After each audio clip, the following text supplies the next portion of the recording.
So right here we have the book, The American Discovery of Europe by Mr. Jack D. Forbes. Now this is a very interesting book to say the least. We're going to look at the word Negro, okay? So now we're on page 175 and it states, the second paragraph, nonetheless, the number of non-whites and including Americans seem to have steadily increased.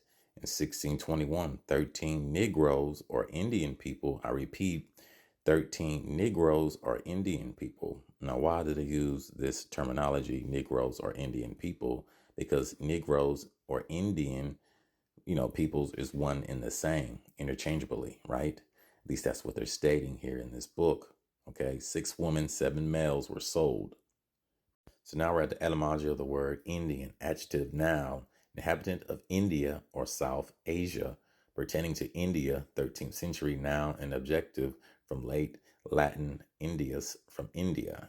Okay, now I highlighted this right here at the bottom.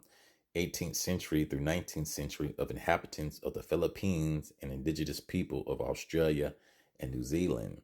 Now we have to come to grasp that people of color or melanated people, so-called black, are all over this earth. Okay.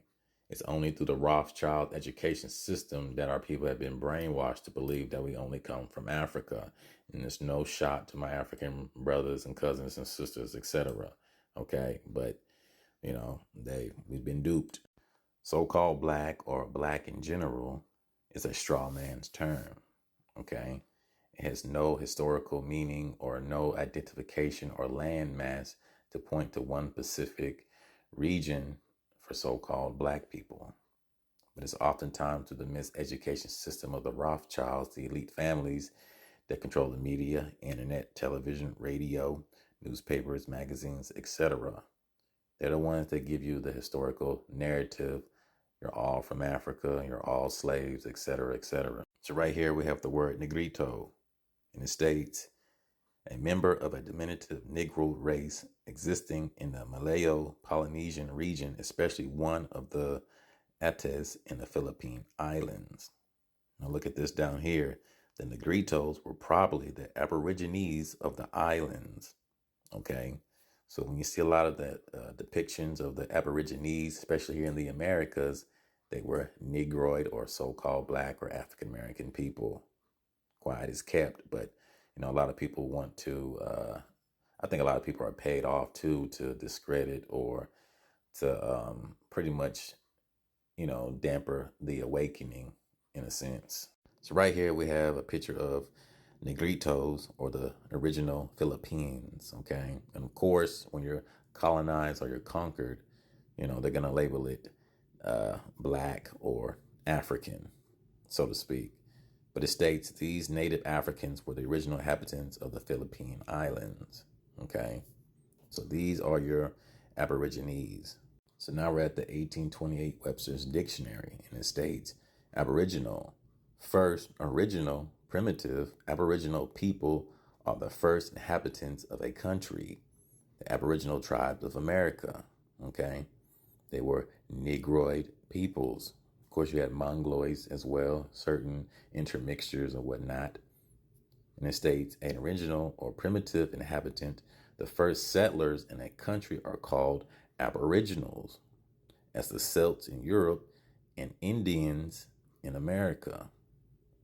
So this is why they had to steal the history and, reclassify so-called blacks as something else. Now, right here we have Mr. Furious, aka Morpheus. What is he saying? Do you not realize that our history is so special, people had to steal it? It's called identity theft. And you wonder why you have to pay all these taxes on your own land that was God given to you, okay? So you're blacklisted from your own history. You're given a straw man terminology, and you're a dead nation, as the scriptures, the Hebrew book or text states, okay? We have to come out of this dream state or this illusion that, we're going to get somewhere by calling ourselves black. Now we're at the etymology of the word indigo, noun. And it states 17th century spelling of indigo, 1550s blue powder obtained from certain plants and used as a dye from Spanish indico, Portuguese indigo, and Dutch via, Portuguese indigo, all from Latin indicum, indigo from Greek indicon, blue dye from India, literally Indian. Okay, so they're one and the same. Blue skin equals copper, bronze, or swarthy, tawny skin. Blue skin equals black skin, quote unquote. So the blue man or blue bloods are the Negroes. Now, right here we have an illustration of the blue man, aka the Negro or the Aborigine. And of course, they always put subliminal messages in our faces in these movies, music, television, etc. So it states Negro, and I've read this plenty of times. Older English words were more and blackamoor. A Middle English word for Ethiopian, perhaps also a Negro, generally was blue man, blue man. Okay. So right here we have an illustration or a statue of a Negro or Indian or Aborigine, person, okay, of the Americas. Now they have all these museums and certain figures in these statues in their real museums, not the crap that we go downtown or certain cities and they give us these fake portraits and these fake illustrations, okay? So they say a picture's worth 1,000 words. So let's read. We got these ends believing they're Africans. Dumbass ends. Laughing my ass off. Charles Darwin was a genius. They think Negroes only exist in one continent. LOL. I repeat, they think Negroes only exist in one continent. Now we control their land because they had to change their identity and whole livelihood. Changing their identity was the best thing we've ever done. They actually let us educate their children, laughing my ass off. Okay. So it states down here, but a step toward an awareness, of course, there was and is Black Palo Americans, Black Europeans, and Africans. And that's the intermixture you have in the Americas right now. Okay. Point blank, period. But the majority of the so-called blacks or African Americans here are of Aboriginal, European, and Aboriginal America, okay, or Americas, I should say. And of course, what is black? We have the Aboriginal or Aborigine, people from Australia, the Andaman Islands, India, Pacific Islands, Malaysia, Russia, believe it or not, China, and Africa, the Philippines, the original Australians, and so forth. Okay. Just like that illustration state, Negroes are not from one continent, but they teach that in the historical narrative. A lot of these boule Negroes, okay, they're paid to teach you the slave narrative 24/7 to keep you as a victim.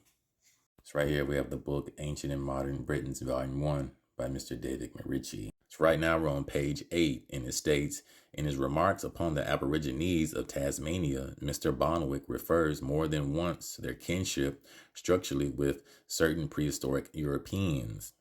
So the original or the prehistoric Europeans were people of color. They were Negroid or Africoid, whatever term you want to use, peoples. Okay.